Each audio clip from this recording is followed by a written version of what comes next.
Yep, the Triple B right there, base boxing basement, pumping out the videos for the fans and trying to get paid.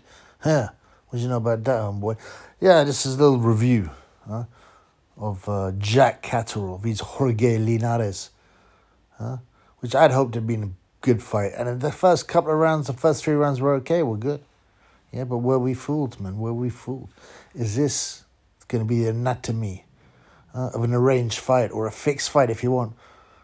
There's some very, very, very big suspicions about this fight, yeah? Yeah, so, it was certainly for British fans, the alleged big fight of the weekend. I mean, you could say Lawal Chamberlain, but I think that's a level below, and, nothing excited me about them two. At least I seen Catterall fight live. Yeah, I seen Catterall fight live, and there's something very impressive about him. People are mixed about him. I don't know. I mean, they say he's boring. I mean, I don't think he's that boring. He's not like, Mickey Ward or whatnot, but, he's not boring like Mayweather or people like that, is he? He's very patient, yeah, and likes a timing shot. He doesn't go for the stoppage. He can whack, actually. I think only half his wins around are by stoppage, but he can actually hit. And people think he won against Taylor. I had Catterall 2 rounds ahead, right? The first thing that always strikes about Catterall, El Gato, is I don't know. I know it's different these days because there's so much movement, but from his era, he looks very, very dark, don't he? Like like Spanish looking or something. Like he don't look like your typical Mank. You know what I mean? Washed out kind of Mank, like a Ricky Hatton, right? But and he I don't know, man. He very dark hair and dark features and always tanned.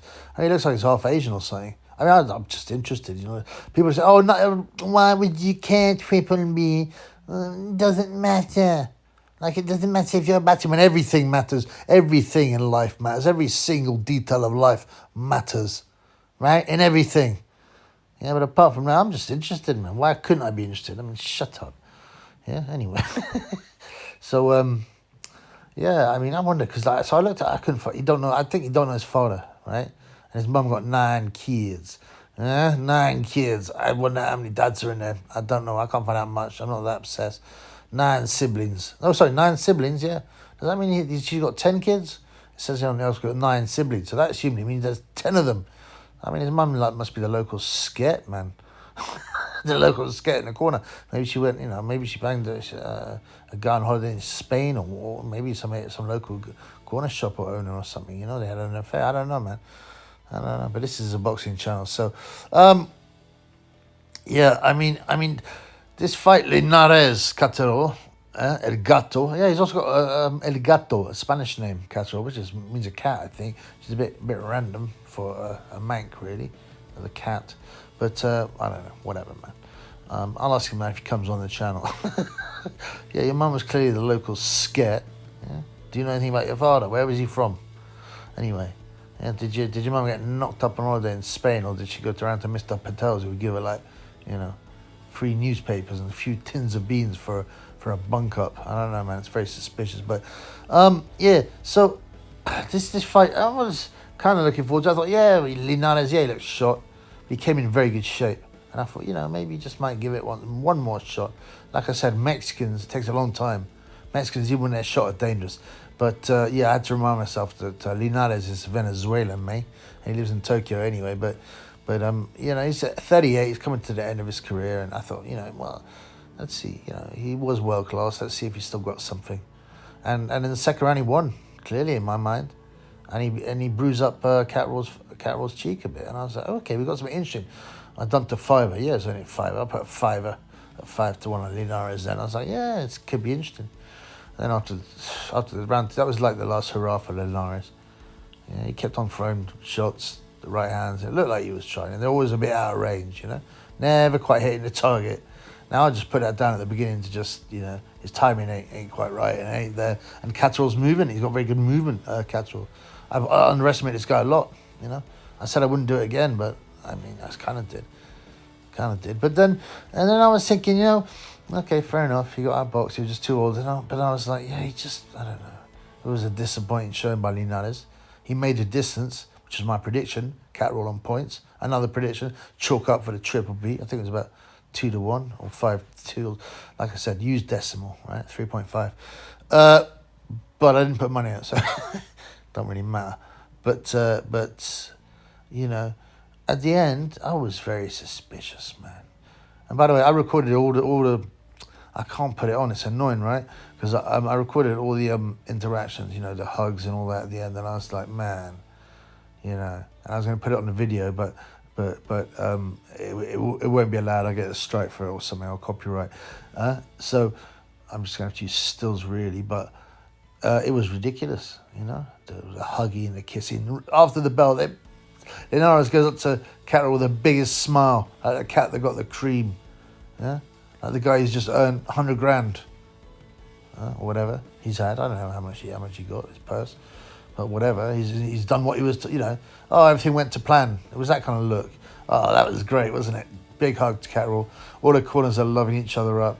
Sam Jones is giving Linares a great big hug and a huge smile on his fat face, his pie-eating face. Yeah.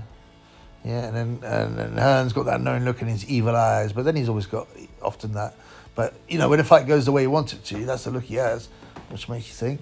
Yeah. And then, what's his name? The trainer, what's his name? The trainer of Linares is smiling like a cat that got the cream, beaming, slapping the guy on his gloves, like the kind of thing you do if you won. And it was all very weird, man. And it was all a big loving. And I was suddenly like, Now, you know, I don't believe that all fights are fixed, but there are some arrangements. They often just put so many so many clauses in contracts and loads of things to give the promoter's fighter a huge advantage. But there are genuine fixes. I mean, you know, we've seen stuff like, recently, you remember Kevin Lorraine and Daniel Dubon? He hit Dubon with a shot on top of the head, and Dubon went over 3 times from one punch. And he wasn't stopped. You know, Lorena wouldn't been stopped, right? And then Lorena just didn't throw any punches and got because he knew. Yeah, damn, I'm gonna get my money if I knock out Dubon. You know, there's a lot of isn't there? And don't get me wrong, it's not in a written contract per se, but they know, you know, it's a verbal contract, and they you know, they have it out. They obviously don't want a paper trail. Yeah. Loads of Mike Tyson fights that are very dodgy. Julius Francis, including the guy called Mark Young, who doesn't even get hit, goes over. You know, and people ask, well, what? I mean, why would things be fixed? And what's the definition of fix? You know, what does that mean? I mean, there's a number of things. You know, you could have just an agreement. I will lose this fight. And that's basically what journeymen do. British journeymen, you know, with the records of 2 wins and 40 losses. They go in knowing they're going to lose, and they will try and survive the distance so that they can have another fight 2 weeks later. That's like an arrangement. Most British fights are fixed in that way, for prospects. It's very rare to have one of them bum journeymen actually try, right? So that's an arrangement. I'll call that fixed. Just not trying. Yeah, sometimes they have an agreement. The 2 fighters, look. One of them is much better. You go, look, I'm not going to bash you up, but you know, and I'll let you go the distance, but you know, don't take the mickey, or I'll blast you out, something like that. You know, you see a lot of that when a guy maybe wants one last payday, and he's been told by the promoter, oh, you know, look, you're not going to win this, right? But I'll give you a payday. You know, if you come in wanting to win this, I'll give it to someone else. No, it's all right. It's all right, Mr. Fish Eyes. It's all right, Mr. Black Book Bazza. It's all right, Mr. Black Book Bazza's son, Eddie. That's fine. I know what to do. Yeah, and then you get ones that are more rare, like exactly fixed by round, like round 1, like Peter McNeely, Tyson probably. Yeah, I mean, I don't know. You'd say you don't need to fix it, but you got to be sure. You got to be sure. You know, I thought what's his name, Kevin Ryder, get blasted in a round by Tyson, and he actually beat him up. So, you know, to be sure, yeah, fix it. You know, and that'll be possibly for betting purposes. I mean, early on, if you've got a guy getting pushed and you've got a bunch of 1-round knockouts like Tyson, you know, Arcelino Freitas, I don't know. You could say, oh, they mean Engels Pedrosa, if anyone remembers him. You know, maybe if they're getting these bums in and these guys are just going to throw the fight early, so you can build up this record. This guy has got, who's that other guy? That other guy that's super middleweight. I've forgotten his name at the moment. Berlanga. He had like 16 wins, 16 first-round KOs, and now he's actually fighting real fights. He's going the distance. Things like that. So you build up these killer records. Yeah, and like I said, the betting as well. The betting, you know. And the other bookies in on it sometimes. Sometimes the bookies in on it as well. You know.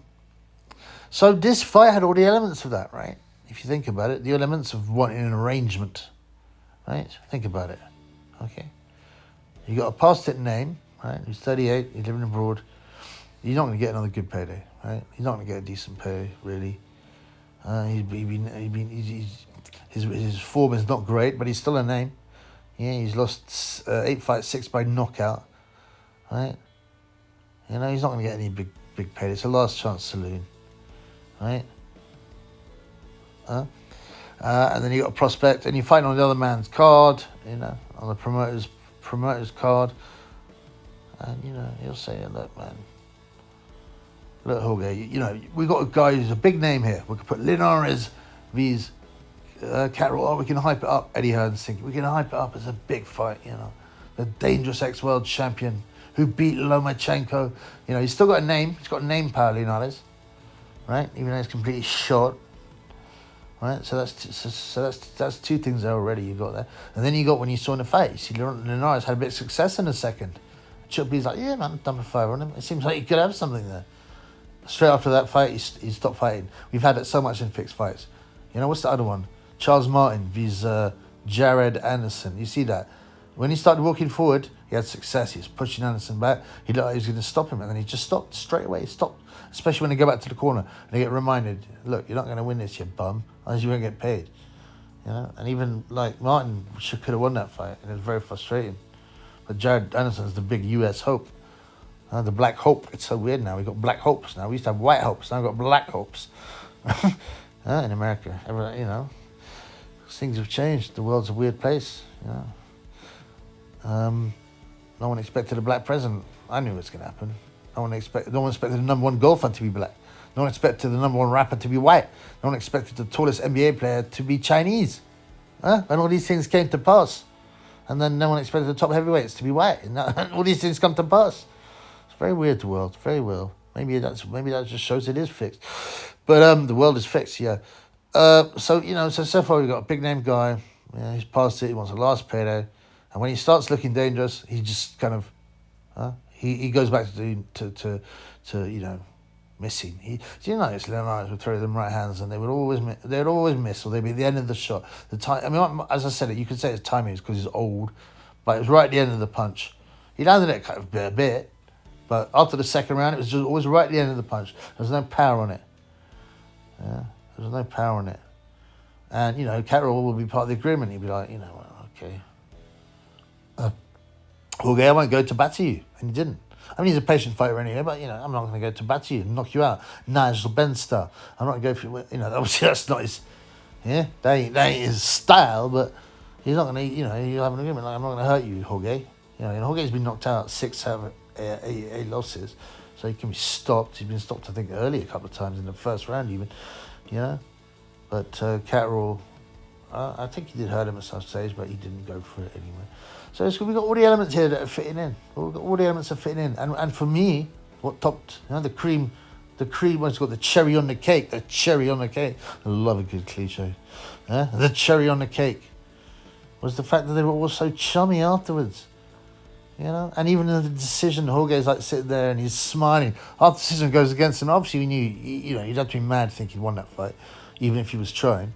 Right? When after he's smiling, hugging, and a huge beaming smile on his face, hugging Catterall, and all the loving starts again. Everyone's smiling, everyone's happy, everyone's slapping each other on the back. Hearn is buzzing. Nah, come on, man, this ain't right, man. Linares' corner was so glad and happy at the end of the fight when he clearly lost almost every round. Well, not almost every round, but you know, I reckon he must have lost 9 or 10 minimum. 9 minimum. You know, he got out, you know, and yet everyone was so happy. Very suspicious. Have a look. You can see, you can find the full fight, I think, on YouTube now. So check it out, yeah. But to me, it looks like a clear arrangement, which basically means fixed. All right.